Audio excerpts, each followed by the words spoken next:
Assalamualaikum warahmatullahi wabarakatuh. Bismillahirrahmanirrahim. Alhamdulillahirabbil alamin.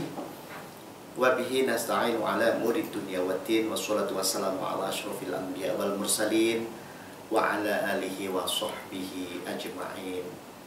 Qala rabbi shrah li sadri wa yassir li amri wahlul 'uqdatam min lisani yafqahu qawli. Birahmatika ya arhamar rahimin, amma ba'd. Pemirsa yang senantiasa dirahmati oleh Allah,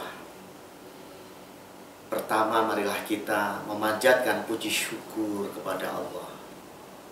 Kita diberikan kesehatan, kita diberikan umur panjang, kita diberikan limpahan nikmat yang tidak ternilai harganya oleh Allah Subhanahu wa Ta'ala. Baik tadi berupa kesehatan, dan yang terutama adalah berupa keimanan kita kepada Allah, untuk senantiasa bisa diberikan kesempatan bertaubat dan beribadah kepada Allah.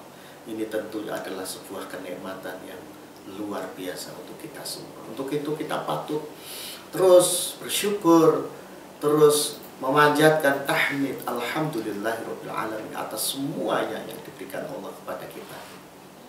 Kemudian sholawat dan salam marilah senantiasa kita persembahkan kepada baginda Rasulullah Shallallahu Alaihi Wasallam, yang senantiasa kita harapkan syafaatul uzma, baik syafaat di dunia maupun kelak syafaat di akhirat. Amin Allahumma amin. Pemirsa yang dirahmati oleh Allah, alhamdulillah kita juga saat ini berada pada bulan yang mulia, bulan suci, ya, bulan yang diagung-agungkan tidak hanya oleh manusia, yaitu bulan Ramadan, di mana bulan Ramadan ini menjadi bulan penuh rahmat, penuh ampunan, dan bulan pembebasan dari api neraka. Dan harapannya, jadi sesuai dengan surat Al-Baqarah ayat 183-184 itu, kita target dari puasa, melaksanakan ibadah puasa ini adalah la'allakum tattaqun. Kita semoga tergolong ke dalam golongan orang-orang yang bertakwa kepada Allah. Selain itu, bulan Ramadan ini juga bulan yang istimewa. Karena apa? Syahrul Ramadan alladzi unzila fihi al-Qur'an hudan linnas wa bayyinatin minal huda wal furqan.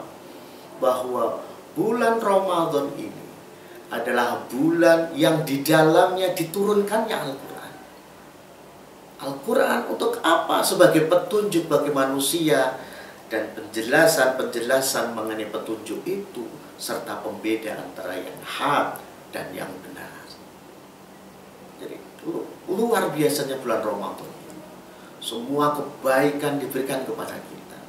Hanya persoalannya bagi kita, apakah kita memanfaatkan bulan yang penuh rahmat ini, bulan yang penuh ampunan ini, untuk kita senantiasa bermunajat, berdoa, beribadah kepada Allah Subhanahu wa Ta'ala atau tidak. Maka kita patut bersyukur kepada Allah kalau Allah memberikan qadarullahnya, bahwa kita termasuk orang-orang yang pandai mensyukuri dengan melaksanakan ibadah puasa dan ibadah-ibadah yang penuh keutamaan lainnya pada bulan Ramadan ini. Maka setelah hampir 1 bulan ini kita melaksanakan puasa, hampir kita terus ibadah kita, kualitas kuantitas ibadah kita terus kita genjot, kita laksanakan di bulan Ramadan ini. Maka nanti pertanyaannya akan ada satu, ya, bagaimana setelah bulan Ramadan ini berlalu? Apakah kita masih ada dalam konsistensi ibadah yang seperti ini? Apakah kita masih bisa melanjutkan hal-hal baik, zikrullah, membaca Al-Quran, bersedekah setelah Ramadan ini lewat? Ini pertanyaan untuk kita renungkan dan kita jawab bersama-sama. Maka satu hal, ya, yang harus kita kawal bersama-sama, yang harus kita sadari bahwa ini memang harus kita lanjutkan, ya. Karena Ramadan ini bukan hanya sekedar momentum tahunan pemirsa, tetapi Ramadan ini menjadi titik awal perubahan kita sebagai Abdullah, sebagai abdinya Gusti Allah, untuk menjadi lebih baik dan lebih baik pada masa yang akan datang. Ahabbul a'mal ilallahi adwamuha wa in qalla. Jadi amalan-amalan yang dicintai oleh Allah adalah yang dilakukan secara konsisten, yang dilakukan secara istiqomah, meskipun sedikit. Biar amalan kita sedikit, tetapi kalau kita laksanakan secara kontinu, kita laksanakan secara konsisten, insya Allah ini sangat dicintai oleh Allah Subhanahu wa Ta'ala.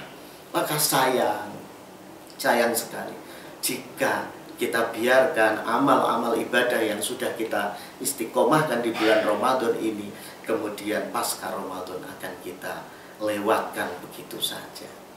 Maka melalui ceramah saya pada kali ini, melalui kultum Ramadan ini, saya akan menyampaikan beberapa tips. Setidaknya ada beberapa hal yang kita bisa lakukan untuk bisa mengistiqomahkan amalan-amalan terbaik yang sudah kita laksanakan di bulan Ramadan. Yang pertama yang bisa kita lakukan adalah tata niat yang ikhlas. Jadi kita harus menata niat kita, luruskan niat kita, bahwa semuanya, segala sesuatu yang kita lakukan, apapun yang kita bisa tingkatkan, apapun yang kita bisa lakukan di bulan Ramadan ini, kita niatkan semuanya hanya untuk mendapatkan ridho dari Allah Subhanahu wa Ta'ala. Urusan apapun, bahkan urusan-urusan yang tampaknya kaitan dengan pekerjaan, semoga ini juga kita bisa labelkan, kita bisa mintakan kepada Allah bahwa urusan dunia ini berkontribusi kepada urusan akhirat, sehingga semuanya bernilai ibadah di hadapan Allah Subhanahu wa Ta'ala. Tata niat. Kemudian yang kedua, carilah aura-aura positif. Mungkin dari orang soleh, mungkin dari lingkungan kerja yang baik, mungkin dari situasi apapun, yang itu bisa menghantarkan, bisa membawa kita untuk termotivasi untuk mengistiqomahkan hal-hal baik yang pernah kita lakukan selama bulan Ramadan ini. Maka ini menjadi penting, berkumpul dengan orang soleh, kemudian menjaga lingkungan kerja, keluarga yang bersemangat di dalam beribadah. Ini insya Allah akan memotivasi kita untuk bisa melanjutkan amal ibadah kita pada bulan Ramadan ini setelah nanti Ramadan ini lewat. Dan yang ketiga, kita selalu minta kepada Allah, berharap kepada Allah. Ya muqallibal qulub, tsabbit qalbi ala dini. Wahai zat yang membalik-balikkan hati, ya, tetapkanlah hatiku ini di atas agama. Maka sebenarnya yang membolak-balikkan hati hanyalah Allah. Kita terus minta kepada Allah, semoga kita ditetapkan keimanan kita, diistiqomahkan amal ibadah kita, sehingga apa yang sudah kita laksanakan selama bulan Ramadan ini bisa kita lanjutkan, kalau perlu kita tingkatkan pasca Ramadan ini terlewat. Maka itu saja yang bisa saya sampaikan pada kesempatan kali ini. Semoga ini menjadikan spirit bagi kita semua dan para pemirsa semua. Semoga terus kita bisa beristiqomah di dalam melaksanakan hal-hal positif, hal-hal baik, beribadah kita kepada Allah dan semua yang sudah kita laksanakan di bulan Ramadan ini, sehingga kelak ketika kita dipanggil oleh Allah, Allah tetapkan kita dengan Allah ridho wa husnul khotimah, Allah ridho wa husnul khotimah, Allah ridho wa husnul khotimah ma'anna li syafa'atil uzma min Rasulillahi sallallahu alaihi wa alihi wa sahbihi wasallam. Sekian, wa'afu minkum, wallahul muwaffiq ila aqwamit thoriq. Assalamualaikum warahmatullahi wabarakatuh.